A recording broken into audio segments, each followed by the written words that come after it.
Good morning to all of you. Vasu concept YouTube channel पे आप सभी का स्वागत है। आज की हमारी क्लास है प्रस्तावना पे।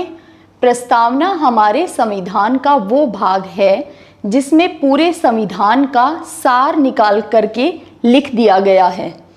देखिए, हमारे जो संविधान सभा के सदस्य थे वो बहुत ही इंटेलेक्चुअल थे, बहुत ही बुद्धिजीवी थे, ये हम सब जानते हैं। और इसका एक बहुत अच्छा प्रमाण है हमारी प्रस्तावना कि पूरे संविधान के 22 भागों का निचोड़ निकाल करके, सार निकाल करके सिर्फ 15 से 20 लाइनों में लिख दिया है। यदि भारत के बारे में कोई जानना चाहे और वो व्यक्ति जैसे कभी भारत नहीं आया हो, उसने कभी संविधान भी ना पढ़ा हो, लेकिन यदि वो सिर्फ हमारी प्रस्तावना को पढ़ ले तो उसे एक मोटा मोटी आइडिया हमारे भारत के बारे में लग जाएगा। तो इतनी खूबसूरत है हमारी प्रस्तावना। संविधान भी हमारा बहुत खूबसूरत है, लेकिन प्रस्तावना की तो देखिए बात ही कुछ और है। सिर्फ 15-20 शब्द हैं, 10-12 लाइन हैं और इसी के माध्यम से हमारे देश के बारे में एक मोटा मोटी एक रफ आइडिया लग जाता है कि हमारा देश किस तरह से कार्य करता है, कैसी हमारी शासन प्रणाली है, कौन से हमारे मूल अधिकार दिए गए हैं। तो इन सब बातों का एक अंदाजा, एक आइडिया लग जाता है प्रस्तावना को पढ़ने से। चलिए प्रस्तावना शुरू करते हैं। सबसे पहले हम देखेंगे प्रस्तावना की उत्पत्ति या प्रस्तावना अस्तित्व में कैसे आई। प्रस्तावना की उत्पत्ति या उद्भव 13 दिसंबर 1946 को पंडित जवाहरलाल नेहरू ने संविधान सभा के सामने उद्देश्य प्रस्ताव रखा था और उसी उद्देश्य प्रस्ताव से निकली है हमारी प्रस्तावना। इसीलिए प्रस्तावना को उद्देशिका भी कहते हैं। प्रस्तावना या प्रियम्बल का एक नाम इसीलिए उद्देशिका भी है। तो अभी हमने देखा इसका उद्भव, अब हम देखेंगे इसके तत्व। प्रस्तावना के तत्व, आखिर कौन से वो एलिमेंट हैं जिनसे मिल करके प्रस्तावना बनी है। क्योंकि देखिए, आप अपने आसपास जितनी भी चीज़ों को देख पा रहे हैं, जितनी भी फिजिकल गुड्स हैं, वो सभी किसी ना किसी एलिमेंट से मिलकर बनी है। जैसे अगर मैं एग्जाम्पल दूं कि जैसे चाय के क्या तत्व हैं या चाय किन एलिमेंट से बनती है, तो आप बताते हैं पानी, चाय पत्ती, दूध और चीनी। इनको डालने से हमारी चाय बन जाती है। तो ये चारों क्या हैं? चाय के एलिमेंट हैं। ठीक इसी तरह से हमारी प्रस्तावना के वो कौन से तत्व हैं जिनसे मिलकर के प्रस्तावना बनी है। क्योंकि बहुत बार एग्जाम में क्वेश्चन पूछ लिया जाता है कि कौन कौन से तत्व हमारी प्रस्तावना में हैं, और हमें लगता है कि पूरी प्रस्तावना तो हमें याद थी, फिर तत्व कैसे छूट गए और हमें वो क्वेश्चन क्यों नहीं आया कि वो कौन से तत्व हैं। तो देखिए, आज की क्लास का हमारा टारगेट है कि प्रस्तावना के इन शब्दों में अर्थ को तो जानेंगे ही जानेंगे। जो ये शब्द हैं, ये लाइन है, इनका क्या अर्थ है वो तो डेफिनेटली जानेंगे। इसके अलावा हमारे संविधान निर्माताओं ने किस इंटेंशन, किस भावना, किस मोटिव को लेकर के प्रस्तावना और संविधान का निर्माण किया था, आज हम वो भी जानेंगे। तो सबसे पहले हमने देखा प्रस्तावना का उद्भव कैसे हुआ है, उद्देश्य प्रस्ताव से। अब हम देख रहे हैं प्रस्तावना के तत्व। देखिए, प्रस्तावना के तत्व में पहला तत्व है संविधान को अधिकार देने का स्रोत। संविधान को अधिकार देने का स्रोत, वो कौन सा सोर्स है जो हमारे संविधान को अधिकार देता है।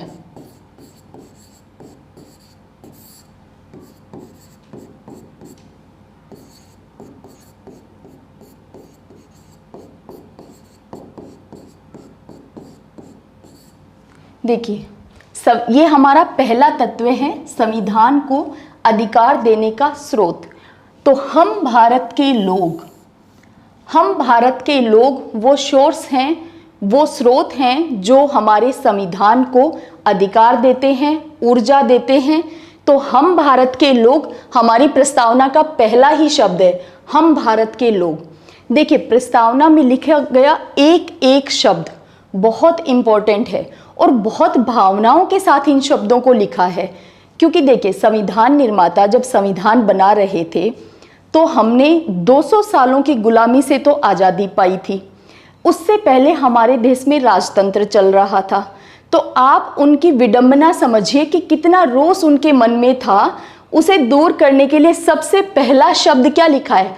हम भारत के लोग, यानी लोगों को सबसे ज़्यादा महत्व देना है। यही हमारे संविधान की सबसे ज़्यादा खूबसूरती है कि हमने सबसे ज़्यादा महत्व लोगों को दिया है, भारत के नागरिकों को दिया है, और उन्हीं के लिए संविधान बनाया गया है। तो उस गुलामी से, उस मोनार्की राजतंत्र से आज़ादी मिलने पे जब संविधान और प्रस्तावना बनाई जा रही थी, उस समय देखिए पहला शब्द जोड़ा गया है, हम भारत के लोग, जो कि बहुत खूबसूरत शब्द है। और यहाँ पे इस प्रस्तावना के एंड आते आते आपको ये महसूस होगा कि ये हम भारत के लोगों की क्या ताकत है। तो पहला सोर्स जो है वो याद रखना है, पहला एलिमेंट हमारा है संविधान को अधिकार देने का स्रोत, और वो स्रोत है हम भारत के लोग, हम भारत के नागरिक, हम हैं वो स्रोत। अब देखिए दूसरा तत्व देखते हैं। दूसरा तत्व है भारतीय राज्य की प्रकृति। भारतीय राज्य की प्रकृति। अब इससे हमें पता चलता है कि हमारे देश का नेचर कैसा है। ये हमारा दूसरा एलिमेंट है, दूसरा तत्व है। देखिए, भारत को एक संपूर्ण प्रभुत्व संपन्न समाजवादी पंथ निरपेक्ष लोकतंत्रात्मक गणराज्य बनाने के लिए ये 5 जो शब्द हैं, संपूर्ण प्रभुत्व संपन्न समाजवादी पंथ निरपेक्ष लोकतंत्रात्मक गणराज्य, ये 5 वो शब्द हैं जो हमें हमारे देश का नेचर, प्रकृति को बताते हैं। जैसे आप सभी लोग ये कहते हैं कि मेरे आसपास जितने भी लोग हैं, जैसे मम्मी, उनका नेचर कैसा है, तो आप लोग बताते ही हैं जनरली कि पापा ऐसे स्वभाव के हैं, मम्मी ऐसे स्वभाव की हैं, मेरे भाई का नेचर ऐसा है। तो आज की क्लास के बाद आप ये भी बता पाएंगे कि हमारे देश का नेचर कैसा है, हमारे भारत राज्य की प्रकृति कैसी है। ये हमारा दूसरा तत्व है, और इस तत्व के लिए हमें 5 शब्दों का अर्थ जानना है, जिससे हमें पता चले कि कैसा नेचर, कैसी प्रकृति है हमारे देश की। तो देखिए, सबसे पहला शब्द इसमें है संपूर्ण प्रभुत्व संपन्न। अब क्योंकि इस भावना को लगातार आप अपने दिमाग में रखिए कि राजतंत्र और गुलामी से आज़ादी मिलने के बाद संविधान निर्माता किन शब्दों का चयन करेंगे, तो वो बहुत अच्छे से आप समझ पाएंगे। पहला शब्द हम भारत के लोग, दूसरा शब्द संपूर्ण प्रभुत्व संपन्न, ये हमें हमारा पास्ट बता रहा है। ये वाला शब्द जोड़ने का मतलब है कि हमारा पास्ट गुलामी वाला रहा था। जैसे अगर प्रेजेंट के सिनेरियो में मैं आपसे पूछूं कि वर्तमान में आपको सबसे पहले अपने जीवन में क्या चाहिए, तो 99.99% लोगों का आंसर होगा एक गवर्नमेंट जॉब, क्योंकि आप बेरोजगारी से त्रस्त हो चुके हैं, परेशान हो चुके हैं, बिल्कुल नाक आ चुके हैं। ठीक उसी तरह हमारे भारत की जनता भी गुलामी से बिल्कुल त्रस्त हो चुकी थी।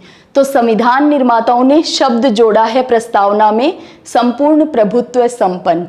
भारत पे आंतरिक और बाह्य निर्णय लेने में अब किसी ताकत का ना दबाव होगा, ना हम किसी के अधीन हैं। हम बिल्कुल स्वतंत्र हैं अपने निर्णय लेने के लिए। भारत देश संपूर्ण प्रभुत्व संपन्न वाला देश है, अपने निर्णय स्वयं ले सकता है और खुद पे ही डिपेंड है। ना हम किसी के दबाव में हैं, ना किसी के नियंत्रण में हैं। संपूर्ण प्रभुत्व संपन्न का यही मतलब है कि भारत अपने आंतरिक और बाह्य मामलों में निर्णय लेने के लिए बिल्कुल स्वतंत्र है। तो ये दूसरा शब्द। अब देखिए, समाजवादी, हमने समाजवादी शब्द अपनाया है, हमारी प्रस्तावना में लिखा है। ये समाजवादी शब्द कार्ल मार्क्स की देन है। ये कार्ल मार्क्स की विचारधारा है समाजवाद। और देखिए, कार्ल मार्क्स की जो विचारधारा में समाजवाद है वो वर्ग संघर्ष पे आधारित है। उसमें एक सर्वहारा वर्ग, एक बुजुर्गा वर्ग, यानी एक अमीर वर्ग और एक गरीब वर्ग के बीच में संघर्ष को बताया गया है। लेकिन हमारे देश में, हमारे भारत में जो समाजवादी शब्द हमने लिया है उसमें कहीं से कहीं तक वर्ग संघर्ष नहीं है। हमारा आपसी भाईचारे से समाज के हित में किया गया काम है। हमारा जो समाजवाद है वो भाईचारे के साथ है, ना कि वर्ग संघर्ष वाला है। और एक बात और समाजवादी शब्द के लिए याद रखना कि समाजवादी शब्द हमारे मूल संविधान में नहीं था। 42वां संविधान संशोधन 1976 इसके द्वारा ये शब्द जोड़ा गया है। समाजवादी, दूसरा शब्द पंथ निरपेक्ष और एक तीसरा शब्द अखंडता। इन तीनों शब्दों को 42वें संविधान संशोधन के द्वारा 1976 में जोड़ा गया था। इंदिरा गांधी की सरकार थी। देखिए, 1973 से पहले प्रस्तावना को संविधान का भाग नहीं माना जा रहा था, क्योंकि जब हम भारत के मुख्य केस देखेंगे उनमें हमें पता चलता है कि बेरोजगारी वाले मामले में 1960 में न्यायालय ने कहा कि प्रस्तावना संविधान का भाग नहीं है। 1973 के केशवानंद भारती मामले में न्यायालय ने कहा, अपना पूरा विचार बदल करके फिर निर्णय दिया और कहा कि प्रस्तावना हमारे संविधान का भाग है, बहुत मुख्य भाग है और इसमें संशोधन भी किया जा सकता है। ठीक उसी तरह से संशोधन किया जा सकता है जैसे बाकी के संविधान में किया जा सकता है। तो जैसे ही 1973 में ये वर्डिक्ट आया सुप्रीम कोर्ट का और इंदिरा गांधी को पता चला कि अच्छा, प्रस्तावना में भी संशोधन किया जा सकता है, तो देर किस बात की है, कर दो संशोधन। और देखिए 1976 में संशोधन किया गया। और याद रखना, प्रस्तावना में आज तक एक ही बार संशोधन हुआ है, क्योंकि ऐसा सिर्फ इंदिरा गांधी ही कर सकती थी। तो सिर्फ एक बार अमेंडमेंट हुआ है प्रस्तावना में, वो 42वां था, 1976 में हुआ। और 3 शब्द इसके माध्यम से जोड़े गए, समाजवादी, पंथ निरपेक्ष और अखंडता। बहुत बार क्वेश्चन के रूप में ये क्वेश्चन पूछ लिया जाता है, ये फैक्ट पूछ लिया जाता है कि कौन से शब्दों को जोड़ा गया था या कौन से शब्द हमारी मूल प्रस्तावना में नहीं थे। चलिए, समाजवादी हमने देखा कि हमारा जो समाजवादी शब्द है जो हमने लिया है, इसका अर्थ है पूरे समाज के हित से। अगर हम समाजवादी शब्द को इकोनॉमिक्स के कंटेस्ट में देखते हैं तो हम उत्पादन और वितरण को देखते हैं कि समाजवाद में उत्पादन और वितरण के संसाधनों पे नियंत्रण राज्य का होता है पूरी तरह से। और इसके ठीक विपरीत पूंजीवाद में उत्पादन और वितरण के संसाधनों पे किसी का नियंत्रण ना होकर के बाजार के हवाले उन्हें छोड़ दिया जाता है। तो वो समाजवाद तो हम पढ़ेंगे इकोनॉमिक्स के अंदर सब्जेक्ट में, लेकिन प्रस्तावना में, हमारे संविधान में जो समाजवादी शब्द लिया है वो है आपसी भाईचारे के द्वारा पूरे समाज के हित के संदर्भ में। क्योंकि देखिए, पूरी तरह से हम समाजवादी नहीं हैं, हमने लिबरलाइजेशन, प्राइवेटाइजेशन, ग्लोबलाइजेशन को अपना लिया है, तो इसलिए हम पूरी तरह तो समाजवादी नहीं हैं। लेकिन इसमें शब्द में भावना क्या निहित है, वो है पूरे समाज का हित। अब अगला शब्द देखते हैं, पंथ निरपेक्ष। पंथ निरपेक्ष का शब्द हमारी सरकार ने या हमारे संविधान निर्माताओं ने पॉजिटिव सेंस में लिया है। पॉजिटिव सेंस में कैसे लिया है कि पंथ निरपेक्ष और धर्म निरपेक्ष दोनों शब्द अलग अलग हैं, इन्हें कभी भी एक मत समझना आप। धर्म निरपेक्ष बहुत ही संकीर्ण शब्द है, उसकी जो धारणा है वो बहुत संकीर्ण है, लेकिन इसका एरिया, पंथ निरपेक्ष का एरिया ब्रॉड है। पंथ निरपेक्ष का मतलब है हमारे राज्य का कोई धर्म नहीं होगा, लेकिन इसका ये बिल्कुल मतलब नहीं है कि हमारा राज्य नास्तिक है, हमारा देश नास्तिक है, ये मतलब नहीं है। यहाँ पे हमारे राज्य का कोई धर्म नहीं होगा, इसका मतलब है कि हमारा राज्य, हमारा देश सभी धर्मों का सम्मान करेगा, सर्वधर्म समभाव वाली भावना से राज्य कार्य करेगा। तो देखिए, इसका अगर पंथ निरपेक्ष का अच्छा एग्जाम्पल अगर हम वर्तमान की ही सिचुएशन का देखें, तो जब फ्रांस से राफेल लड़ाकू विमान भारत पहुंचा था, तो उसके लिए हमारे रक्षा मंत्री राजनाथ ने चारों ही बड़े धर्म के लोगों को बुलाया हुआ था, चारों ही बड़े धर्म के रिप्रेजेंटेटर को बुलाया हुआ था। जैसे हिंदू धर्म के लिए पुजारी को बुलाया हुआ था, इसके अलावा अगर ईसाई या क्रिश्चियन धर्म को देखें तो फादर या पादरी को बुलाया हुआ था, सिख धर्म के लिए ग्रंथी जिसे कहते हैं गुरु या ग्रंथी उनको बुलाया हुआ था, और मुस्लिम धर्म के रिप्रेजेंटेटर मौलवी को बुलाया हुआ था। तो इससे हमें और भी क्लियर पता चल जाता है कि हमारा राज्य, हमारा देश किसी एक धर्म को बढ़ावा नहीं देता, किसी एक धर्म को प्रमोट नहीं करता, किसी एक धर्म को नहीं मानता, बल्कि सभी धर्मों का सम्मान करता है, सभी धर्मों का आदर करता है। तो इसलिए हमारा जो पंथ निरपेक्ष शब्द है वो नेगेटिव सेंस वाला नहीं है। इसका मतलब है कि हमारा राज्य, हमारा देश सभी धर्मों को अपनाता है, उनका सम्मान करता है।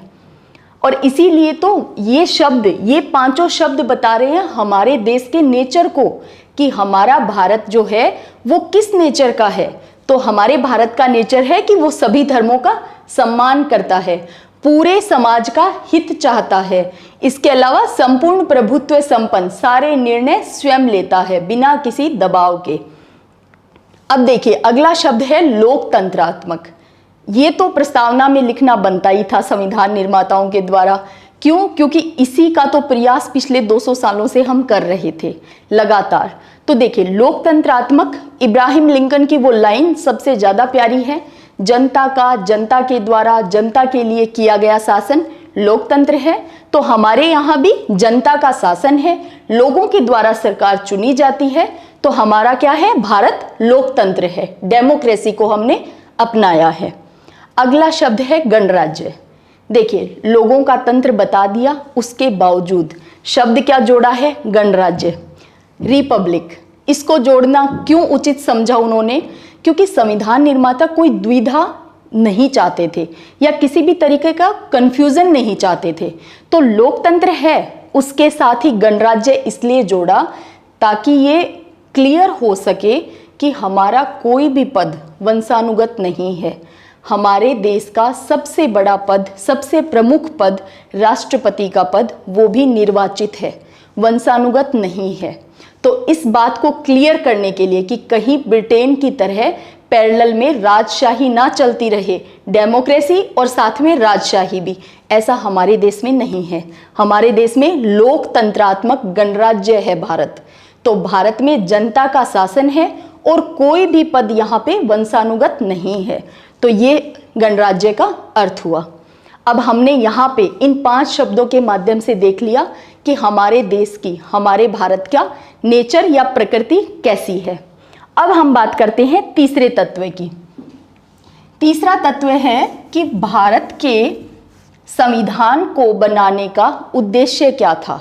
संविधान निर्माताओं के मन में, उनके मन मस्तिष्क में ऐसे कौन से उद्देश्य थे, कौन सा मोटिव था, क्या पर्पस था कि संविधान बनाया गया। तो तीसरा जो तत्व है ये है उद्देश्य। संविधान को बनाने का उद्देश्य या पर्पज, ये हमारा तीसरा एलिमेंट है। अब देखिए इस एलिमेंट उद्देश्य को कहाँ समझाया गया है? उसके समस्त नागरिकों को सामाजिक, आर्थिक, राजनीतिक न्याय, विचार, अभिव्यक्ति, विश्वास, धर्म और उपासना की स्वतंत्रता, प्रतिष्ठा और अवसर की समता प्राप्त कराने के लिए तथा उन सब में व्यक्ति की गरिमा और राष्ट्र की एकता और अखंडता सुनिश्चित करने वाली बंधुता बढ़ाने के लिए। ये इतनी लाइन है जो कि हमारा उद्देश्य बताती हैं कि हमारे भारत में संविधान को बनाने का, लागू करने का उद्देश्य क्या था। हमारे संविधान निर्माताओं ने किस लिए संविधान का निर्माण किया और वो क्या चाहते थे भारत से। तो देखिए ये अब हम समझते हैं उद्देश्य या पर्पज, मोटिव क्या था। तो देखिए पहला शब्द है उसके समस्त नागरिकों को सामाजिक, आर्थिक, राजनीतिक न्याय। सबसे पहली बात उद्देश्य में की गई है न्याय की। यदि क्वेश्चन के रूप में पूछा जाए कि उद्देश्य कौन कौन से थे प्रस्तावना में, कौन कौन से उद्देश्य लिखे गए हैं। तो आप उद्देश्य देख रहे हैं, न्याय, उसके बाद में है स्वतंत्रता। किन चीजों की स्वतंत्रता दी है वो भी हम देखेंगे, लेकिन उद्देश्य क्या थे? न्याय देना। कौन सा न्याय? सामाजिक, आर्थिक, राजनीतिक न्याय। उसके बाद स्वतंत्रता देना। कौन सी स्वतंत्रता? विचार, अभिव्यक्ति, विश्वास, धर्म और उपासना की स्वतंत्रता। इसके बाद उद्देश्य था प्रतिष्ठा और अवसर की समता। तो तीसरा उद्देश्य है समता, समानता स्थापित करना। उन सब में व्यक्ति की गरिमा और राष्ट्र की एकता और अखंडता सुनिश्चित करने वाली बंधुता। तो बंधुता है हमारा चौथा शब्द। याद रखना, अगर न्याय, स्वतंत्रता, समता और बंधुता दे दिया जाए क्वेश्चन में और पूछा जाए कि ये किसको इंडिकेट कर रहे हैं, तो ये हमारी प्रस्तावना के उद्देश्य हैं, हमारे संविधान के निर्माण का पर्पज हैं ये शब्द। अब इन शब्दों को देखते हैं। सबसे पहला है सामाजिक, आर्थिक, राजनीतिक न्याय। देखिए, न्याय हम 3 तरीके के चाहते हैं और इन तीनों को इसी सीक्वेंस में याद रखना है। सबसे पहले सामाजिक न्याय, फिर आर्थिक न्याय, फिर राजनीतिक न्याय। देखिए, सामाजिक न्याय जोड़ने के पीछे उद्देश्य ये था कि हमारे समाज के सभी लोगों को बराबरी का दर्जा मिल सके, क्योंकि जब तक संविधान नहीं बना था, संविधान लागू नहीं हुआ था, तब तक, और हमारी कॉलोनियल स्टेज में कह सकते हैं हम, जब ब्रिटेन के गुलाम थे हम, तो उस समय भारत में सभी लोगों को समानता का दर्जा नहीं था। हर व्यक्ति को बराबर नहीं समझा जाता था और वोट देने का अधिकार भी सभी को नहीं था। तो सोचे, इसीलिए सबसे पहला न्याय क्या दिया है? सामाजिक न्याय। सभी लोगों को बराबर समझा जाएगा, चाहे वो SC ST से बिलोंग करते हों, चाहे वो उच्च स्वर्ण जातियां हों, सभी को समान समझा जाएगा। तो सबसे पहला सामाजिक न्याय। दूसरा है आर्थिक न्याय। आर्थिक न्याय कैसे होगा? राजतंत्र में सारा अर्थव्यवस्था का मामला या पूरा राजकोष भरा रहता था सिर्फ राजा का, प्रजा को कोई अधिकार नहीं होते थे। हम चाहते हैं आर्थिक न्याय हो। यहाँ पे ये तीनों ही शब्द DPSP में दिए गए हैं। याद रखना, तीनों ही शब्द DPSP का भाग है। आर्टिकल 38, राज्य का ये कर्तव्य है कि वो सामाजिक, आर्थिक, राजनीतिक न्याय को निश्चित करे। ये राज्य का कर्तव्य है। तो ये भी क्वेश्चन बन सकता है, इन शब्दों का अर्थ तो हम जान ही रहे हैं, ये भी क्वेश्चन बन सकता है कि सामाजिक, आर्थिक, राजनीतिक न्याय को प्रस्तावना के अलावा संविधान में कहाँ लिखा गया है? तो आर्टिकल 38 में यही बात लिखी गई है। तो देखिए, आर्थिक न्याय हमारा आर्टिकल 39 ये कहता है कि राज्य का ये भी कर्तव्य होगा कि वो आर्थिक गतिविधियों का या अर्थव्यवस्था का केंद्रीकरण ना होने दे, यानी आर्थिक लाभ भी सभी लोगों को मिलना चाहिए। आर्थिक न्याय को भी सुनिश्चित करे राज्य, ये राज्य का कर्तव्य है। और हमारे संविधान निर्माताओं का ये उद्देश्य चल रहा था कि हमारे समाज में आर्थिक न्याय होना चाहिए। तीसरा है राजनीतिक न्याय। देखिए, राजनीतिक न्याय के अगर सिर्फ शब्द को हम समझें तो राजनीति में न्याय, लेकिन इसकी भावना को समझें तो भावना ये कहती है कि राजनीतिक न्याय यानी प्रत्येक व्यक्ति को वोट देने का अधिकार। और आप देखिए, भारत में 18 साल से ऊपर का कोई भी व्यक्ति किसी भी जाति वर्ग से संबंधित हो, सभी को वोट देने का अधिकार है। इवन जेंडर भी इक्वलिटी है यहाँ पे। ऐसा नहीं कि महिलाओं को वोट देने का अधिकार नहीं है, सभी को 18 वर्ष से ऊपर हर वर्ग, हर लिंग के व्यक्ति को वोट देने का अधिकार है। तो ये क्या है? राजनीतिक न्याय। अगर इसे हम थोड़ा सा और ब्रॉड में समझें तो देखिए, जिस वर्ग का प्रतिनिधित्व राजनीति में नहीं है या बहुत कम है, उसे आगे लाने के लिए आरक्षण की सुविधा। इसीलिए पंचायतों के जो चुनाव होते हैं उनमें 33% आरक्षण किया गया है महिलाओं के लिए। और यही आरक्षण लोकसभा में भी देने की बात चल रही है। लेकिन देखिए, तुच्छ राजनीति कह लीजिए या हमारे राजनेता नेताओं का इधर ध्यान ही नहीं है कि महिलाओं का प्रतिनिधित्व कम चल रहा है, या फिर हो सकता है कि वो इस चीज़ से घबरा रहे हों कि 33% महिलाएं लोकसभा में आ जाएंगी। कारण जो भी हो, अभी तक वो बिल पास नहीं हुआ है, लेकिन हाँ, पंचायतों के चुनाव में 33% आरक्षण है महिलाओं के लिए।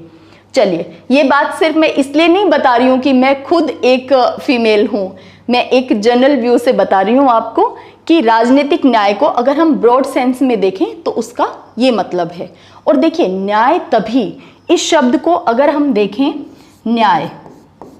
न्याय देने का सीधा सीधा मतलब ये है कि कोई वर्ग या कोई जाति अगर पिछड़ गई है तो उसे उस रेस की दौड़ की लाइन तक लाने के लिए आरक्षण की सुविधा भी की जाए, तभी तो न्याय स्थापित होगा।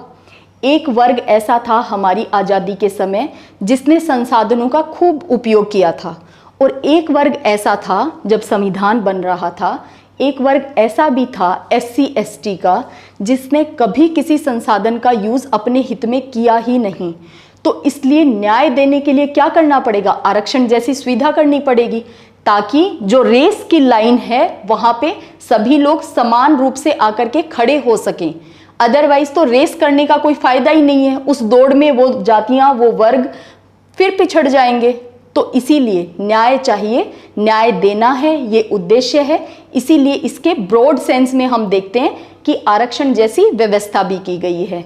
शायद आप पहली बार प्रस्तावना को इतने ब्रॉड सेंस में पढ़ रहे होंगे, अदरवाइज सिर्फ शब्दों के अर्थ तक ही सीमित रखते हैं आप लोग इसे। चलिए, अब हम बात करते हैं न्याय के बाद दूसरा उद्देश्य है स्वतंत्रता का। विचार, अभिव्यक्ति, विश्वास, धर्म और उपासना की स्वतंत्रता। अगर पूछा जाए कि हमारे प्रस्तावना में स्वतंत्रता के कौन से शब्द हैं, तो आपको इसी सीक्वेंस में याद रखना है, विचार, अभिव्यक्ति, विश्वास, धर्म और उपासना की स्वतंत्रता। और देखिए, इसीलिए इसको फंडामेंटल राइट बना दिया गया है। हमने देखा था आर्टिकल 1 से 51 तक जब हमने पढ़ा था, उस समय हमने देखा था विचार और अभिव्यक्ति की स्वतंत्रता है आर्टिकल 19 में, और आर्टिकल 19 हमारा है मूल अधिकार। इसके अलावा विश्वास, धर्म और उपासना की स्वतंत्रता, तो यहाँ पे धर्म की स्वतंत्रता हमने देखा था आर्टिकल 25 से लेकर 28 तक, ये भी हमारे मूल अधिकार हैं। धार्मिक स्वतंत्रता का अधिकार के तहत 4 आर्टिकल हमने देखे थे, 25, 26, 27, 28, और इनको याद कैसे रखा जा सकता है कि हमारी धार्मिक स्वतंत्रता के 4 अनुच्छेद दिए गए हैं मूल अधिकारों में। इसको याद रखने का सबसे बेस्ट वे है कि हमारे 4 मेजर रिलीजन हैं, 4 बड़े धर्म हैं, जिनको हम कोई जुमला या कोई लाइन कोड करते टाइम भी काम में लेते हैं। जैसे हिंदू, मुस्लिम, सिख, ईसाई आपस में हैं भाई भाई, तो 4 बड़े धर्म हमने देखा, हिंदू, मुस्लिम, सिख और ईसाई। तो उसी तरह से धार्मिक स्वतंत्रता के भी 4 अनुच्छेद हैं हमारे, 25, 26, 27 और 28। और ये बात हमारी प्रस्तावना में भी लिखी है, क्या कि विश्वास, धर्म और उपासना की स्वतंत्रता है, और ये हमारा मूल अधिकार भी है। तो अगर लिंक करके भी पूछा जाए कि वो कौन से अधिकार हैं जो प्रस्तावना में भी लिखित हैं और मूल अधिकार में भी हैं, तो आपको ये शब्द ध्यान रखने हैं। इसके बाद देखिए, प्रतिष्ठा और अवसर की समता। अब बात आ गई है समता, समानता या इक्वलिटी की। अब देखिए, प्रतिष्ठा और अवसर की समता। अब हम बात कर रहे हैं इक्वलिटी की, स्टेटस और अपॉर्चुनिटी की इक्वलिटी की। आर्टिकल 14 से लेकर 18 तक हमने देखा था, आर्टिकल 14 to 18 तक मूल अधिकारों में समानता की बात की गई है, और हमने बहुत अच्छे तरीके से देखा था कि किस तरह की समानता हम हमारे संविधान में या संविधान के माध्यम से भारत में चाहते हैं। तो देखिए, यहाँ पे शब्द सिर्फ 2 दिए हैं, ये याद रखना है, जबकि 14 से लेकर 18 तक में तो बहुत डिटेल में डिफाइन किया गया है उन अधिकारों को समानता के लिए, लेकिन यहाँ पे सिर्फ 2 शब्द हैं, एक स्टेटस, एक अपॉर्चुनिटी। जैसे हमने आर्टिकल 15 देखा था कि सार्वजनिक स्थलों पे किसी के साथ कोई भेदभाव नहीं होगा या नहीं होना चाहिए। ये मूल अधिकार है हमारा कि किसी के भी साथ किसी भी पब्लिक प्लेस पे कोई तरीके का भेदभाव नहीं हो सकता। फिर हमने देखा था प्रतिष्ठा की अगर बात करें तो आर्टिकल 18 कहता है उपाधियों का अंत। और उपाधियों का अंत क्यों किया गया है वो हमने वहां पे बहुत डिटेल में देखा था कि किस तरह से अंग्रेज उपाधियां दे करके और हमारे भारतीयों के बीच में एक खाई का काम करते थे कि एक वर्ग खुद को कम आंकता था या कम समझता था और दूसरा वर्ग जिसे उपाधियां दी जाती थी वो वर्ग खुद को उच्च समझता था। तो हमने इसीलिए आर्टिकल 18 समानता के तहत उपाधियों का अंत कर दिया है। तो देखिए यहाँ पे दो बात है, एक प्रतिष्ठा और अवसर की समता। हमारे भारत का ये उद्देश्य है कि यहाँ के सभी व्यक्तियों को समानता होनी चाहिए, स्टेटस में भी और अपॉर्चुनिटी में भी, उसमें किसी के साथ कोई भी भेदभाव नहीं होना चाहिए। अब अगला देखिए, अवसर की समता प्राप्त कराने के लिए तथा उन सब में व्यक्ति की गरिमा। हमने देखा था article 21 life with dignity. Bharat देश के प्रत्येक व्यक्ति को ये अधिकार है कि वो अपनी गरिमा, अपनी डिग्निटी बनाए रखे और ये मूल अधिकार है हमारा। तो देखिए यहाँ पे प्रस्तावना में भी इस बात को बहुत क्लियरली लिख दिया है कि तथा उन सब में व्यक्ति की गरिमा और राष्ट्र की एकता और अखंडता। देखिए आदमी को, व्यक्ति को, नागरिक को ये अधिकार है कि वो अपनी लाइफ डिग्निटी के साथ जिए, इसके साथ ही राष्ट्र की एकता और अखंडता सुनिश्चित करने वाली बंधुता को बढ़ाने के लिए। अब ये बात देखिए, सारी चीजें सिर्फ राज्य ही निभाए ये जरूरी नहीं है कि जितने उद्देश्य हैं वो सारे राज्य ही प्राप्त करे। नहीं, जब तक भारत देश के नागरिक अपना कर्तव्य नहीं समझेंगे तब तक हमारा संविधान, चाहे हम कितना भी खूबसूरत लिख दें उसे, वो हम पे लागू हो ही नहीं सकता। तो देखिए हमारा भी कुछ कर्तव्य है, इस देश के नागरिक होने के नाते हमारे भी कर्तव्य हैं। और जैसे ही इंदिरा गांधी को ये बात पता चली कि संविधान में इतनी प्यारी चीजें लिख दी गई हैं और राज्य के इतने सारे कर्तव्य हैं डीपीएसपी के तहत और इतने मूल अधिकार दे दिए गए हैं नागरिकों को, तो मूल कर्तव्य भी जोड़े जाने चाहिए। देखिए ये काम इंदिरा गांधी का है। याद रखना, इसी 42वें संविधान संशोधन के माध्यम से 1976 में ही हमारे मूल कर्तव्य जोड़े गए थे, फंडामेंटल ड्यूटी जोड़ी गई थी। तो देखिए, और इसी तीसरी फंडामेंटल ड्यूटी ये कहती है कि राष्ट्र की एकता और अखंडता के लिए यहाँ के नागरिक भी काम करें, उनका भी ये कर्तव्य है कि वो राष्ट्र की एकता और अखंडता को बनाए रखें। तो देखिए हमने देखा था कि अखंडता शब्द भी इंदिरा गांधी के द्वारा या उस समय की गवर्नमेंट के द्वारा 1976 में 42वें संविधान संशोधन के माध्यम से ही जोड़ा गया शब्द है। तो देखिए ये हमारा तीसरा फंडामेंटल ड्यूटी है। तीसरी फंडामेंटल ड्यूटी जो है वो ये कहती है कि राष्ट्र के प्रत्येक नागरिक का ये कर्तव्य है कि वो राष्ट्र की एकता और अखंडता को बनाए रखे। इसके बाद देखिए, सुनिश्चित करने वाली बंधुता को बढ़ाने के लिए पांचवी fundamental duty, fifth fundamental duty ये कहता है कि हमें भाईचारे के साथ बंधुत्व को बढ़ाते हुए इस भारत देश में रहना है। हमें वो काम करने हैं जिससे हमारे समाज में, हमारे देश में भाईचारा बढ़े। तो देखिए बंधुत्व को बढ़ाने के लिए, और ये सारे क्या थे हमारे उद्देश्य।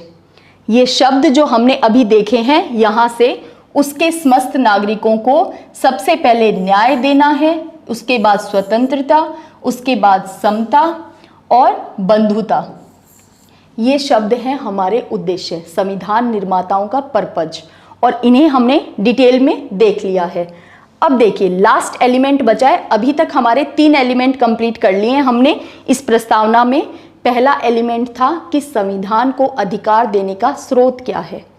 दूसरा एलिमेंट हमने देखा हमारे देश का नेचर कैसा है, भारत राज्य की प्रकृति कैसी है। तीसरा हमने देखा कि संविधान निर्माताओं का उद्देश्य क्या है, क्या उद्देश्य था। तो देखिए ये वाली जो लाइनें हैं ये हमें हमारे संविधान निर्माताओं का उद्देश्य बताती हैं, पर्पज बताती हैं कि क्यों हमने संविधान को बनाया है। अब लास्ट हमारा एलिमेंट बचा है जो है संविधान को लागू करने की तिथि। ये चौथा तत्व है, लागू करने की तिथि।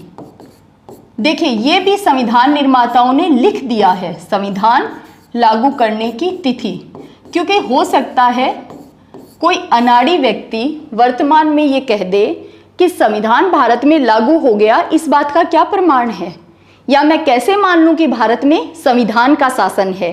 क्योंकि देखिए हमारे देश में सर्वोच्चता है संविधान की, सुपरमेसी है संविधान की।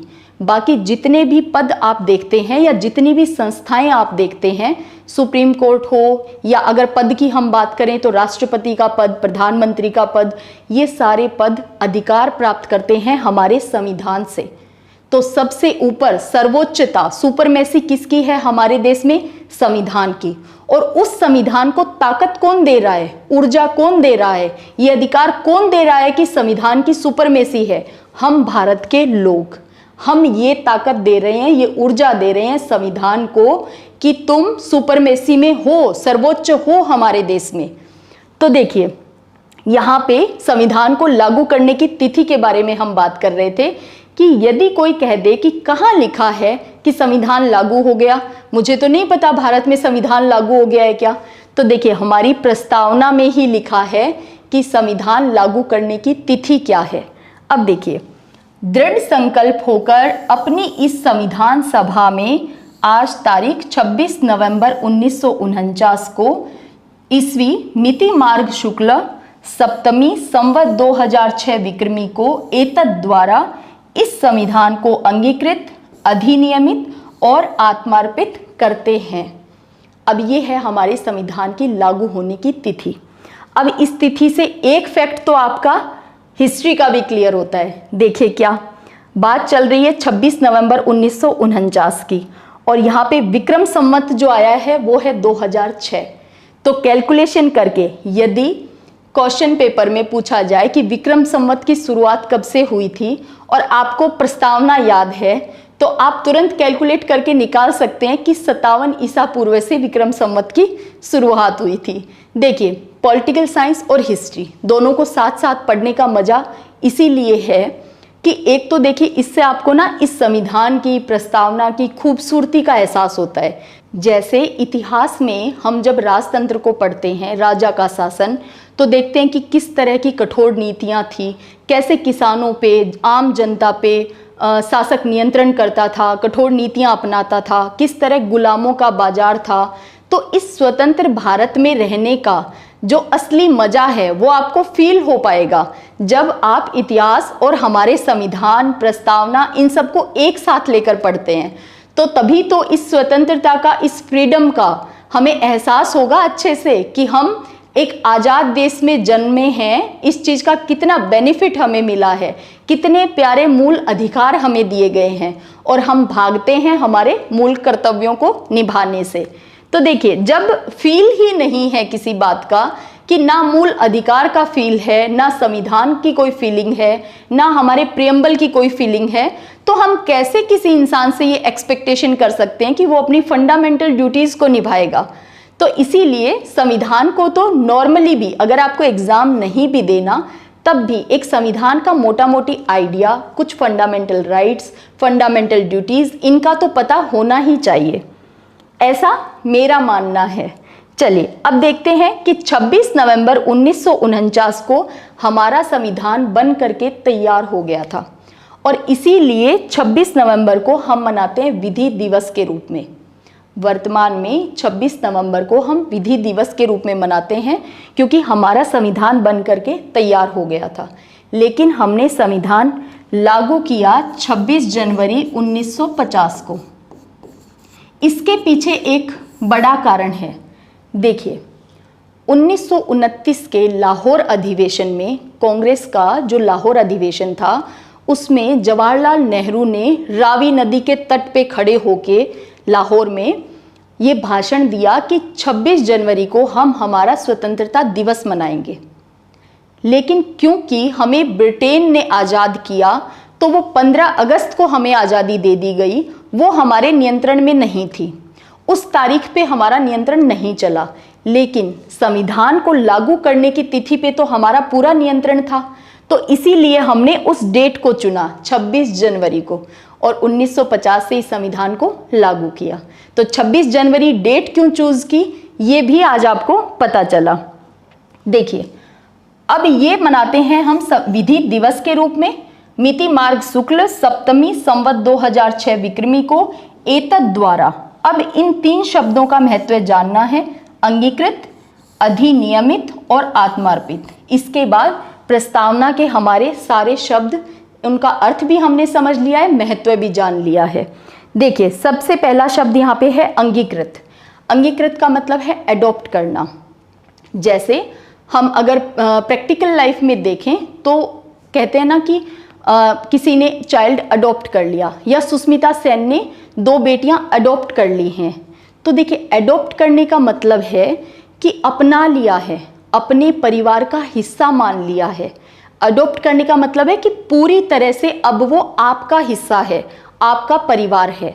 तो हमने भी संविधान को अंगीकृत किया है। अंगीकृत का मतलब है एडॉप्ट किया है, हमने संविधान को अपना लिया है, अपना मान लिया है, हमारे परिवार का, यानी हमारा हिस्सा है अब हमारा संविधान, हमारे जीवन का हिस्सा है हमारा संविधान। ये सेंस है यहाँ पे अडॉप्ट का। इसके बाद देखिए अधिनियमित। अधिनियमित है इनेक्ट करना। इनेक्ट से ज़्यादा अच्छा शब्द है अधिनियमित। अधिनियमित, अब यहाँ पे देखिए, हम भारत के लोग और इस संविधान को अधिनियमित कर रहे हैं, यानी हम भारत के लोग ये मान रहे हैं कि हम अपना संचालन करेंगे इस संविधान के अनुसार। हम संविधान के अधीन हैं और संविधान के अधीन रहते हुए हम खुद को नियमित कर रहे हैं। अधिनियमित का मतलब है कि हमारा संविधान हम पे लागू है, हावी है, हम उसी के अकॉर्डिंग काम करते हैं। हमारे संविधान के अकॉर्डिंग ही हमारा रेगुलेशन होता है, हम नियमित होते हैं। तो ये अधिनियमित का अर्थ है। अब देखिए आत्मार्पित, ये सबसे ज़्यादा प्यारा शब्द है आत्मार्पित। हमने अपनी आत्मा को अर्पित कर दिया है हमारा संविधान। सबसे पहले हमने अंगीकृत किया, अपना लिया, उसके बाद हमने खुद को अधीन माना संविधान के, क्योंकि हम सभी संविधान के अधीन हैं, या संविधान के सामने हम सभी बराबर हैं। तो देखिए, और अधीन रहते हुए हमने संविधान को खुद पे नियमित किया है। और तीसरा शब्द है कि हमने संविधान को आत्मार्पित किया है, अपनी आत्मा को अर्पित कर दिया है। क्योंकि देखिए, आत्मा के लिए कहा जाता है आत्मा अजर है, अमर है।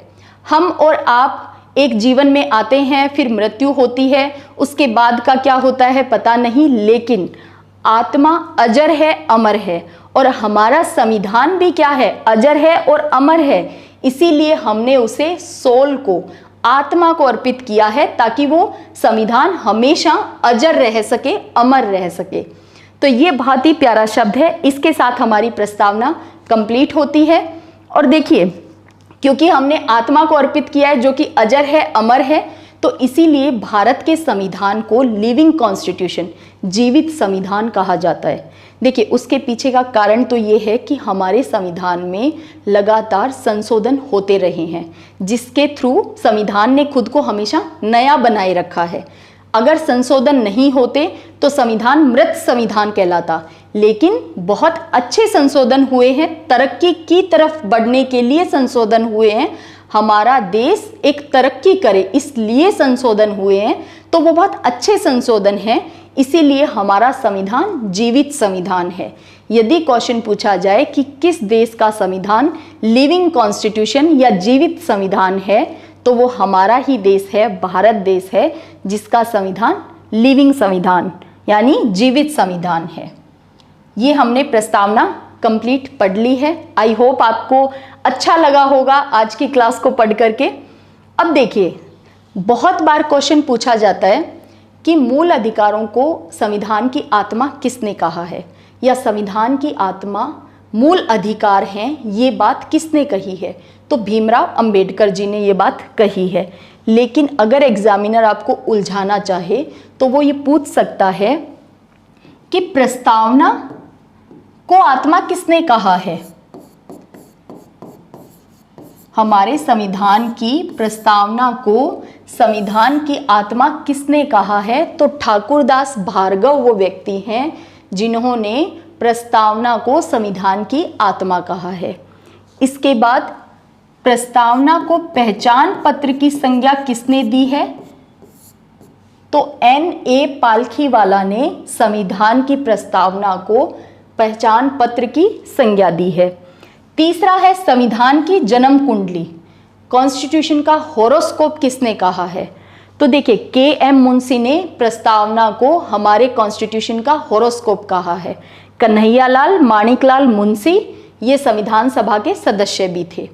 तो देखिए ये तीनों फैक्ट के रूप में पूछा जा सकता है, आप इन तीनों को याद रखना, क्योंकि बार बार मूल अधिकारों का क्वेश्चन पूछा जा चुका है, बहुत बार पूछा जा चुका है, तो अब कुछ नया भी पूछा जा सकता है। अब हम करते हैं क्वेश्चन, क्योंकि ये वो सेगमेंट है जहां से आपके फैक्ट एक्चुअल में क्लियर होते हैं, आपको एक कॉन्फिडेंस आता है कि हाँ मैंने प्रस्तावना पढ़ ली है, मुझे प्रस्तावना याद है और उसकी भावनाएं भी पता हैं, उसका मोटिव भी पता है। तो देखिए अब करते हैं क्वेश्चंस, और इन क्वेश्चन को लगाने से पहले आप प्रस्तावना को याद जरूर कर लेना। ये मेरी हम्बली रिक्वेस्ट है आपसे कि प्रस्तावना को याद जरूर कर लेना। कुछ याद तो आपको हो ही गई होगी इस क्लास के माध्यम से, और दूसरा फीलिंग्स और उन शब्दों का महत्व, उनकी भावनाएं, क्यों वो शब्द जोड़े गए, ये तो आपके क्लियर हो गए हैं आज। लेकिन प्रस्तावना को 1 या 2 बार याद करके किसी को सुना देना या खुद से लिख लेना, ताकि अब क्वेश्चंस करते टाइम आपको कहीं से कहीं तक कोई प्रॉब्लम ना आए। क्योंकि जो भावनाओं से या शब्दों से क्वेश्चन पूछा जाएगा वो तो आप कर ले जाएंगे, लेकिन अगर फैक्ट के रूप में कि कौन सा शब्द पहले था कौन सा बाद में था, तो वहां पे उलझ सकते हैं अगर आपको प्रस्तावना as it is word to word याद नहीं है तो। चलिए पहला क्वेश्चन है, भारत के संविधान के निर्माताओं का मत निम्नलिखित में से किसमें प्रतिबिंबित होता है? तो हमने अभी देखा कि हमारी प्रस्तावना, जिसे उद्देशिका भी कहते हैं, वो हमारे संविधान का आईना है, उसमें हमारे संविधान निर्माताओं का मत प्रतिबिंबित होता है, हमें दिखाई देता है। बल्कि अगर ये कहा जाए कि मूल अधिकारों में क्यों नहीं दिखाई देता, क्योंकि मूल अधिकार तो संविधान का एक भाग है, पार्ट है, यानी भाग 3 में मूल अधिकार दिए गए हैं, जबकि उद्देशिका हिस्सा, अंश है हमारे संविधान का, ना कि भाग 1 भाग 2 इस तरह से किसी भाग में है। 22 मूल संविधान में जो 22 भाग थे उनमें किसी में प्रस्तावना नहीं है, प्रस्तावना का एक अलग ही पृष्ठ है स्टार्टिंग में। तो इसीलिए बेरूबारी वाले मामले में प्रस्तावना को भाग नहीं माना था संविधान का, लेकिन याद रखना 1973 से अब तक हमने संविधान की अभिन्न अंग या अभिन्न हिस्सा माना है प्रस्तावना को। तो हमारे निर्माताओं का जो मत प्रतिबिंबित होता है वो उद्देशिका में होता है, क्योंकि ये सभी तो संविधान के भाग हैं जिनमें, जैसे डीपीएसपी की बात करें तो सिर्फ राज्य के कर्तव्य बताए गए हैं, इससे हमें पूरे संविधान के बारे में पता नहीं चलता। ना ही सिर्फ मूल अधिकार पढ़ लेने से ये पता चलता है कि हमारे देश में शासन प्रणाली कैसी है, ना ये पता चलता है कि राज्य के कर्तव्य कैसे हैं, जबकि उद्देशिका को पढ़ लेने से हमें सारा मामला समझ में आ जाता है, पता चल जाता है कि हमारे संविधान ने नागरिकों को कैसे अधिकार दिए हैं, शासन प्रणाली किस तरह की हम चाहते हैं, हमारे देश का नेचर कैसा है, किस उद्देश्य से संविधान बनाया गया, ये सारे मत प्रतिबिंबित होते हैं, दिखाई देते हैं किसमें, उद्देशिका में। तो आई होप आप बाकी के 3 ऑप्शंस में कंफ्यूज नहीं होगे। चलिए नेक्स्ट क्वेश्चन है, भारतीय संविधान की उद्देशिका के संदर्भ में निम्नलिखित कथनों पे विचार करना है। उद्देशिका को संविधान का भाग नहीं माना जाता, ये गलत है। उद्देशिका को तो भारत के संविधान का बहुत महत्वपूर्ण हिस्सा या भाग माना जाता है। उद्देशिका विधायिका की शक्तियों को नियंत्रित करने का कार्य करती है, नहीं, ऐसा हमने कहीं भी पूरी प्रस्तावना पढ़ते समय नहीं देखा कि प्रस्तावना में कहीं भी विधायिका का उल्लेख किया गया हो या उसको दी जाने वाली शक्तियों को नियंत्रित करना या शक्ति प्रदान करना, ऐसा कोई शब्द, कोई लाइन हमने प्रस्तावना में नहीं देखी। तो दूसरा कथन गलत है। उद्देशिका उद्देश्य प्रस्ताव पर आधारित है जिसे पंडित नेहरू द्वारा प्रस्तुत किया गया था। हाँ, ये बिल्कुल ठीक बात है। उद्देशिका या प्रस्तावना का उद्भव ही इसी पंडित जवाहरलाल नेहरू के द्वारा प्रस्तुत किए गए उद्देश्य प्रस्ताव से हुआ था। तो ये तीसरा सेंटेंस बिल्कुल ठीक है।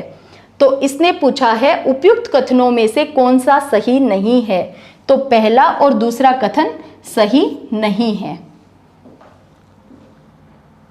नेक्स्ट क्वेश्चन, भारतीय संविधान की प्रस्तावना के संदर्भ में निम्नलिखित कथनों में कौन सा क्रम सही है। अब यहाँ पे काम आती है प्रस्तावना याद की हुई। सिर्फ शब्दों का अर्थ या महत्व या भावनाएं समझ लेना एक हिस्सा है प्रस्तावना का, दूसरा हिस्सा है प्रस्तावना कंठस्थ होना, पूरी तरह से वर्ड टू वर्ड याद होना। तो देखिए, हमने देखा था संपूर्ण प्रभुत्व संपन्न, समाजवादी, पंथ निरपेक्ष, लोकतंत्रात्मक, गणराज्य, ये सीक्वेंस था। और इन पांचों शब्दों से हमें पता चलता है हमारे देश का नेचर, हमारे भारतीय राज्य की प्रकृति कैसी है। नेक्स्ट क्वेश्चन, प्रस्तावना में संविधान का क्या निहित है, तो प्रस्तावना में संविधान का मूल दर्शन निहित है। याद रखना, संविधान की प्रस्तावना में प्रत्यक्ष लोकतंत्र, ये गलत है। हमने प्रस्तावना में लोकतंत्रात्मक शब्द देखा था, उसमें डिफाइन नहीं था वहाँ पे कि प्रत्यक्ष है या अप्रत्यक्ष है, लेकिन हमारे संविधान में ये लिखा गया है कि हमारा जो लोकतंत्र है वो अप्रत्यक्ष लोकतंत्र है। कैसे? शब्दों में नहीं, इसकी भावना को समझना कि कैसे हमारा लोकतंत्र अप्रत्यक्ष है। क्योंकि हम जो भारत की जनता चुनाव के माध्यम से अपने प्रतिनिधि चुन करके भेजते हैं, वो प्रतिनिधि कार्य करते हैं और वो कार्यपालिका का हिस्सा होते हैं, और वो कार्यपालिका विधायिका के प्रति जवाबदेह होती है। हमारे शासन में सीधी भागीदारी जनता की नहीं है, अप्रत्यक्ष रूप से भागीदारी है। तो इसीलिए भारत में अगर पूछ भी लिया जाए कि किस तरह का लोकतंत्र है, तो भारत में अप्रत्यक्ष लोकतंत्र है। प्रत्यक्ष लोकतंत्र है स्विट्जरलैंड में, भारत में अप्रत्यक्ष लोकतंत्र है। शायद ये आज ही आपको पता चला हो कि प्रत्यक्ष लोकतंत्र नहीं है। हो सकता है आज तक आप ये सोच रहे हो कि भारत में डायरेक्ट डेमोक्रेसी है या प्रत्यक्ष लोकतंत्र है। नहीं, याद रखना, भारत में अप्रत्यक्ष लोकतंत्र है। जनता के द्वारा चुने गए प्रतिनिधि जा करके अपना कार्य करते हैं और वो प्रतिनिधि पीएम को चुनते हैं, वो प्रतिनिधि हमारे राष्ट्रपति का चुनाव करते हैं। तो हमारा सीधी भागीदारी नहीं है।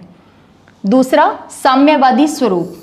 इसका आंसर तो हमने देख लिया है, लेकिन हम कोशिश कर रहे हैं कि बाकी के तीनों शब्दों को भी देख लें ताकि हमें कोई डाउट ना रहे। साम्यवादी स्वरूप क्या होता है सरकार का? जैसे इसका एग्जाम्पल है चीन। चीन के अंदर साम्यवादी स्वरूप है। साम्यवादी के अंदर ये समाजवाद का एक अगला स्टेप है। साम्यवादी कम्युनिज्म, साम्यवादी समाजवाद का अगला स्टेप है, और इसमें कहीं ना कहीं अराजकता का पुट रहता है। तो इसलिए साम्यवादी को हम तो अच्छा नहीं मानते, चीन है साम्यवादी, तो भारत का तो साम्यवादी स्वरूप नहीं है। ये है नास्तिक, नार्तिक नहीं, नास्तिक। नास्तिक राज्य, हमने देखा भारत ने पंथ निरपेक्षता को अपनाया है। हमारी प्रस्तावना में शब्द लिखा है पंथ निरपेक्ष, लेकिन हम नास्तिक नहीं है। नेगेटिव सेंस में हमारा पंथ निरपेक्ष शब्द नहीं है, हमने पॉजिटिव सेंस में लिया है सभी धर्मों का सम्मान करना, ये हमारा सेंस है। तो नास्तिक राज्य भारत नहीं है, याद रखना, भारत सभी धर्मों का सम्मान करने वाला राज्य है। अब देखिए, संपूर्ण प्रभुत्व संपन्न शब्द का सही अर्थ कौन सा है या क्या है? संपूर्ण प्रभुत्व का अर्थ होता है आंतरिक और बाह्य मामलों में स्वतंत्र निर्णय लेने की शक्ति। और ये हमारे संविधान निर्माताओं ने हम भारत के लोग भारत को एक संपूर्ण प्रभुत्व संपन्न, तो ठीक शुरुआत में ही ये शब्द लिख दिया है, जिसका अर्थ है आंतरिक और बाह्य मामलों में स्वतंत्र निर्णय लेने की शक्ति, बिना किसी दबाव के, बिना किसी नियंत्रण के। अब अगला क्वेश्चन है, भारत में लोकतंत्र का कौन सा स्वरूप प्रचलित है? ये आ ही गया क्वेश्चन के रूप में, अप्रत्यक्ष लोकतंत्र। हमारे यहाँ प्रत्यक्ष लोकतंत्र नहीं है, ना ही दोनों का मिश्रित रूप है, हमारे यहाँ अप्रत्यक्ष लोकतंत्र है।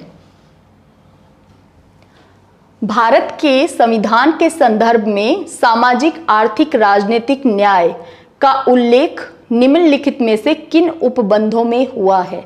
तो देखिए, एक तो हमने ये लाइन देखी है अभी प्रस्तावना या उद्देशिका में।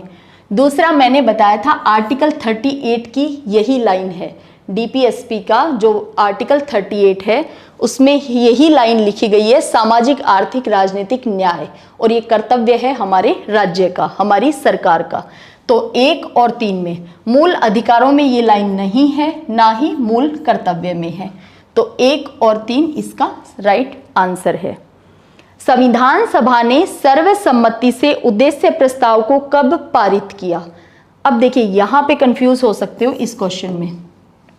13 दिसंबर 1946 को तो उद्देश्य प्रस्ताव रखा गया था संविधान सभा के सामने। पारित हुआ था 22 जनवरी 1947 को।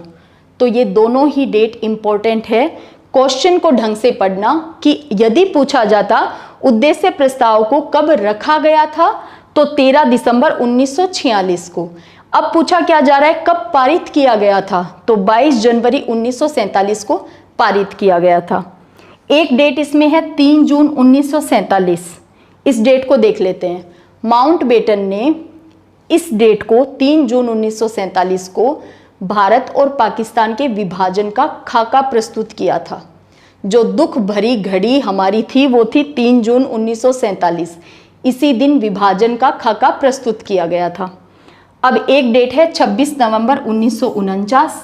प्रस्तावना को डिटेल में अभी जब हम पढ़ रहे थे तब हमने देखा इस दिन को हम विधि दिवस के रूप में मनाते हैं, और 26 नवंबर 1949 वो डेट है जिस दिन हमारा संविधान बन करके तैयार हो गया था। और 24 जनवरी को एक फॉर्मल मीटिंग हुई जिसमें संविधान पे 284 सदस्यों ने अपने हस्ताक्षर किए थे, और 26 जनवरी को हमने इसे लागू किया था। आप भी जब कभी भी क्वेश्चंस लगाओ या अपने सेट सॉल्व करो तो उस समय चारों ऑप्शन को हमेशा देख लिया करो, रिकॉल कर लिया करो, उससे ना एक कॉन्फिडेंस आता है। अब अगला क्वेश्चन है, भारतीय संविधान की प्रस्तावना संशोधित संस्करण है। किसका संशोधित संस्करण है? उद्देश्य प्रस्ताव का, जो कि पंडित जवाहरलाल नेहरू के द्वारा रखा गया था। और अभी हमने देखा 13 दिसंबर 1946 को रखा गया था और 22 जनवरी 1947 को पारित हुआ था। इसके अलावा भी दोनों देख लेते हैं। नेहरू रिपोर्ट क्या है? ये नेहरू रिपोर्ट है 1928 की।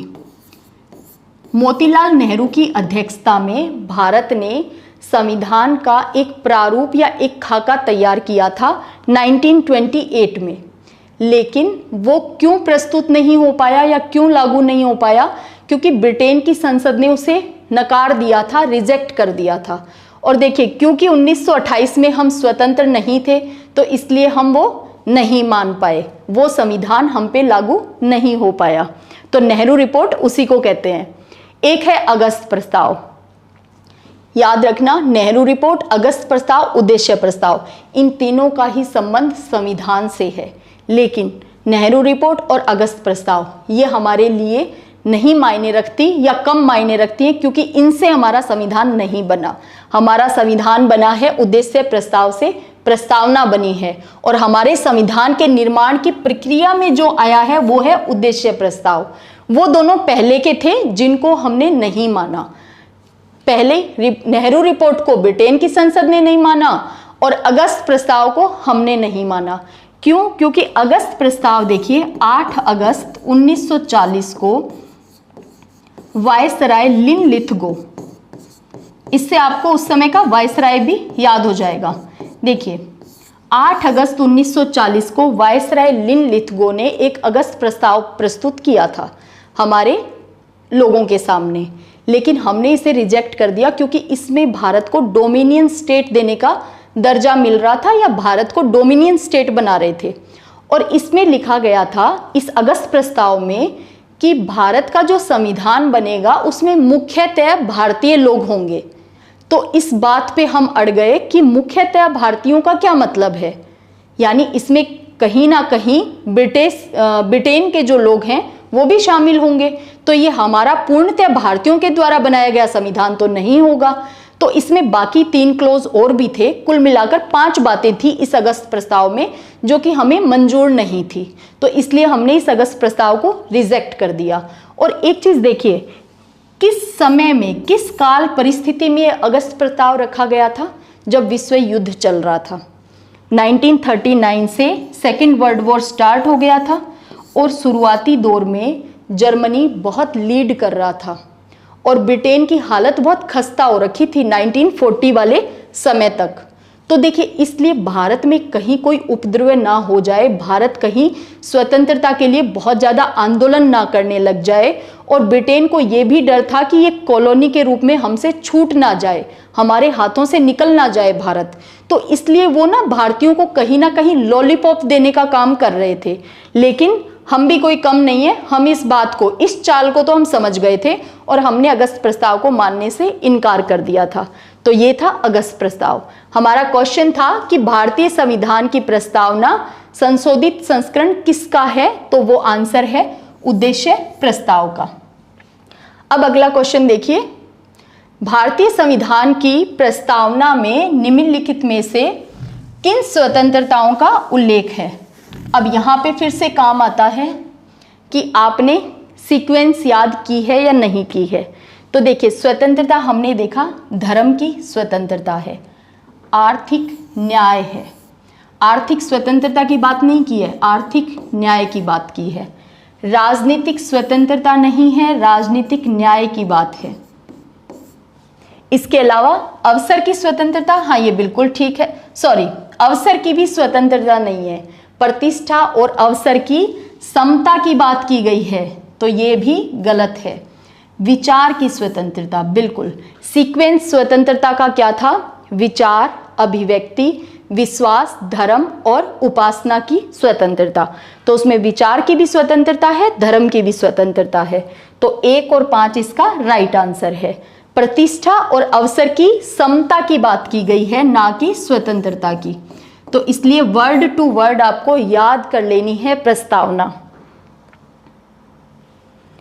अब देखिए, निम्नलिखित में से कौन से शब्द 42वें संविधान संशोधन से पहले भी प्रस्तावना में थे, यानी हमारे जो मूल प्रस्तावना थी उसमें भी थे? तो देखिए, एकता और लोकतंत्रात्मक, ये दोनों शब्द हमारे मूल प्रस्तावना में थे, क्योंकि समाजवादी और पंथ निरपेक्ष, इन दोनों शब्दों को 1976 के अंदर 42वें संविधान संशोधन के माध्यम से जोड़ा गया है। तो इसका आंसर हो जाएगा 3 और 4, ये दो नहीं, ये 3 और 4, और सी इसका करेक्ट आंसर है। निम्नलिखित को संविधान की प्रस्तावना में अंतर्लिखित क्रम अनुसार व्यवस्थित करना है। तो देखिए, ये क्रम अनुसार व्यवस्थित तभी हो पाएंगे जब हमें प्रस्तावना वर्ड टू वर्ड याद हो। तो सबसे पहले हमने बात की थी न्याय की, सामाजिक, आर्थिक, राजनीतिक न्याय। उसके बाद बात की थी स्वतंत्रता की। कौन सी स्वतंत्रता? विचार, अभिव्यक्ति, विश्वास, धर्म और उपासना की स्वतंत्रता। उसके बाद बात की थी प्रतिष्ठा और अवसर की समता, और फिर लास्ट में वर्ड था हमारा बंधुत्व। तो आंसर हो जाएगा बी। सबसे पहले न्याय, फिर स्वतंत्रता, फिर समता और फिर बंधुत्व, ये सीक्वेंस था।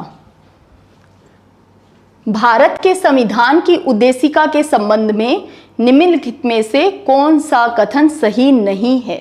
कौन सा कथन सही नहीं है? उद्देशिका संविधान का एक अंश है, बिल्कुल, ये बात तो एकदम ठीक है। इसमें संविधान के उद्देश्य का उल्लेख है, बिल्कुल। 1976 में उद्देशिका में समाजवादी शब्द जोड़ा गया था, बिल्कुल, 3 शब्द जोड़े थे, समाजवादी, पंथ निरपेक्ष और अखंडता। शब्द पंथ निरपेक्ष सदैव उद्देशिका का एक अंश था? नहीं, ये बात गलत है। तो आंसर इसका हो जाएगा डी, क्योंकि सही नहीं वाला कथन हमें बताना था। पंथ निरपेक्ष को भी समाजवादी के साथ ही 1976 में जोड़ा गया था। अगला क्वेश्चन है, भारत के संविधान की उद्देशिका के बारे में कौन सा कथन सही है? उद्देशिका स्वयं न्यायालय में परिवर्तनीय नहीं है, ये बात बिल्कुल ठीक है। और यहाँ पे इसीलिए मैंने कहा क्वेश्चंस करने का फायदा बहुत है। यहाँ पे ये जो स्टेटमेंट है, उद्देशिका स्वयं न्यायालय में परिवर्तनीय नहीं है, ये ठीक बात है। कैसे? डीपीएसपी और प्रस्तावना, प्रस्तावना या उद्देशिका, तो डीपीएसपी और प्रस्तावना दोनों ही न्यायालय में चुनौती योग्य नहीं है। इन्हें कभी भी कोई व्यक्ति न्यायालय में जाकर के, सुप्रीम कोर्ट या हाई कोर्ट में जाकर के चुनौती नहीं दे सकता, और सुप्रीम कोर्ट या हाई कोर्ट भी इन्हें बाध्यकारी रूप से लागू नहीं करवा सकती हैं। ना ही डीपीएसपी को बाध्यकारी बना सकती है न्यायालय, और ना ही प्रस्तावना को। ये दोनों हमारे संविधान के वो भाग हैं जिनको कभी चुनौती नहीं दी जा सकती, क्योंकि देखिए इनमें भावनाएं अंतर्निहित हैं। जब हमने आर्टिकल 1 से 51 तक को डिटेल में पढ़ा था, तब हमने देखा था कि डीपीएसपी पे क्यों कोई व्यक्ति सुप्रीम कोर्ट या हाई कोर्ट नहीं जा सकता, क्यों उसे चुनौती नहीं दी जा सकती, और क्यों कोई भी कोर्ट, कोई भी न्यायालय उसे बाध्यकारी रूप से लागू नहीं करवा सकता। ये दोनों चीजें हमने देखी थी। तो डीपीएसपी की तरह ही प्रस्तावना को भी, उद्देशिका या प्रस्तावना कह लीजिए, इसे भी न्यायालय में परिवर्तनीय नहीं है ये। तो ये कथन बिल्कुल सही है। दूसरा है, उद्देशिका उन उद्देश्यों को बताती है जिन्हें संविधान स्थापित करना और आगे बढ़ाना चाहता है। बिल्कुल ठीक बात है, क्योंकि हमने देखा कि संविधान निर्माताओं की भावनाएं, उनकी फीलिंग्स, उनके पर्पज ही तो है प्रस्तावना के अंदर। उद्देशिका उस स्रोत को इंगित करती है जहां से संविधान अपना प्राधिकार प्राप्त करता है। ये बात भी बिल्कुल ठीक है।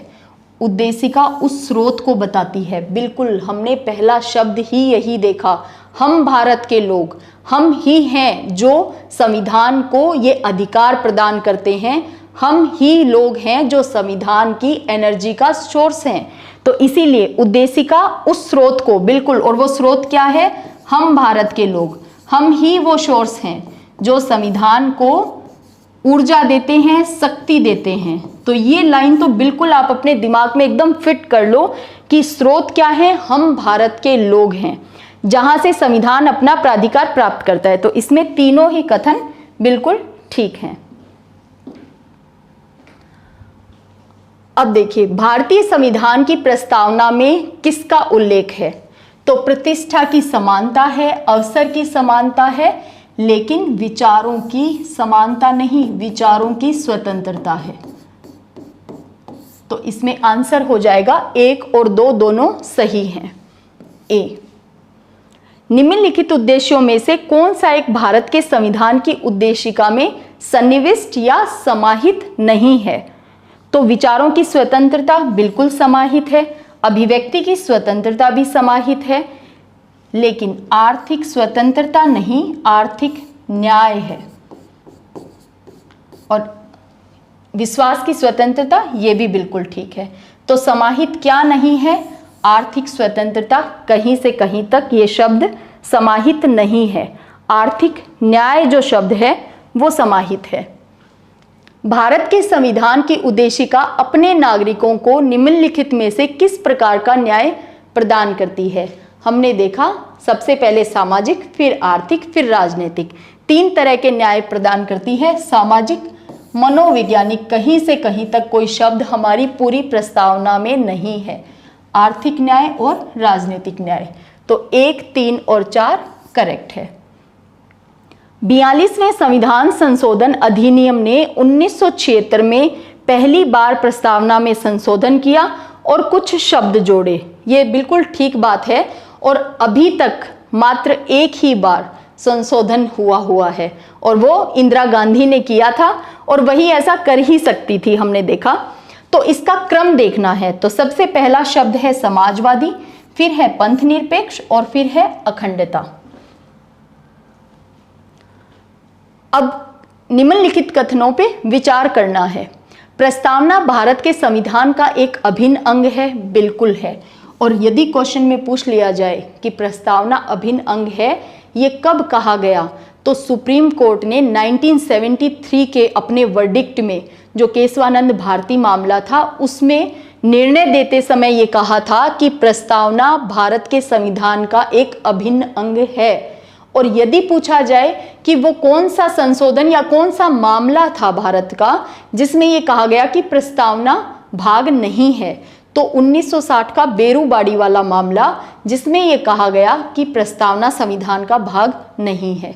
तो दोनों ही मामले, लेकिन इस बात की टेंशन मत लो कि इन दोनों मामलों को पढ़ा नहीं हमने, क्योंकि हम जितने भी इम्पोर्टेंट वाद हुए हैं भारत में, तो उनको हम डेफिनेटली डिस्कस करेंगे।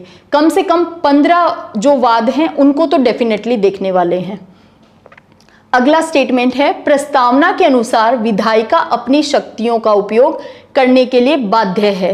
नहीं, ऐसी कोई भी बात हमने पूरी प्रस्तावना में नहीं पढ़ी जहां पे विधायिका या संसद या किसी शक्ति का उपयोग करना या नियंत्रण करना, ऐसी ना तो कोई भावना ना ही कोई बात हमारे सामने आई। तो ये दूसरा कथन बिल्कुल गलत है, केवल पहला कथन सही है। भारतीय संविधान की प्रस्तावना के संदर्भ में निम्नलिखित कथनों पर विचार करना है। यह संविधान सभा द्वारा अंगीकार किए गए उद्देश्य प्रस्ताव पर आधारित है। बिल्कुल, सबसे पहले संविधान सभा यही तो काम कर रही थी ना, कि उद्देश्य प्रस्ताव रखा गया, फिर उस पर विचार विमर्श किया गया, फिर उसे पारित किया गया। तो पारित किया गया यानी अंगीकार किया गया, स्वीकार किया गया। बिल्कुल। 42वें संविधान संशोधन अधिनियम 1976 द्वारा प्रस्तावना में 3 नए शब्द समाजवादी, पंथ निरपेक्ष और अखंडता शामिल किए गए। हाँ बिल्कुल, ये बात भी ठीक है। तो कथन 1 और 2 दोनों ही सही हैं। अब फिर से विचार करना है हमें, तो करते हैं विचार। भारतीय संविधान पंथ निरपेक्षता की सकारात्मक अवधारणा को मूर्त रूप देता है। बिल्कुल, इसमें तो हमने राफेल वाला एग्जाम्पल भी देखा है कि पंथ निरपेक्षता को किस तरह हमने पॉजिटिव सेंस में लिया है, और इसका एक अभी रिसेंट का एग्जाम्पल हमने देखा कि हमारा राज्य सभी धर्मों का सम्मान करता है। इसके बाद भारतीय संविधान लोकतांत्रिक और साम्यवादी दोनों प्रकार के समाजवाद का प्रावधान करता है। नहीं, ये गलत स्टेटमेंट है। भारत लोकतांत्रिक समाजवाद का जरूर प्रावधान करता है, लेकिन साम्यवादी और लोकतांत्रिक दोनों का मिश्रित नहीं है। देखिए, साम्यवादी शब्द इससे पहले भी आया था। मैंने बताया कि साम्यवादी कम्युनिज्म अराजकता का पुट है, उसमें अराजकता है, लेकिन हमारे भारत के पूरे संविधान में, पूरी प्रस्तावना में कोई ऐसा शब्द नहीं है जिससे संघर्ष का पता चलता हो, वर्गों में आपस में संघर्ष हो। नहीं, हमारा संविधान इतना प्यारा, इतना खूबसूरत है कि इसमें बंधुत्व की बात, इसमें सब लोगों के हित की बात, ये सब बातें निहित हैं, ना कि कहीं कोई अराजकता, कोई संघर्ष, इनके बारे में नहीं है। और साम्यवादी, देखिए इसके लिए एग्जाम्पल चीन आप याद रखोगे तो आपके लिए वर्ड बहुत अच्छे से, इसका अर्थ समझना ना बहुत आसान हो जाएगा, बहुत अच्छे से समझ आएगा।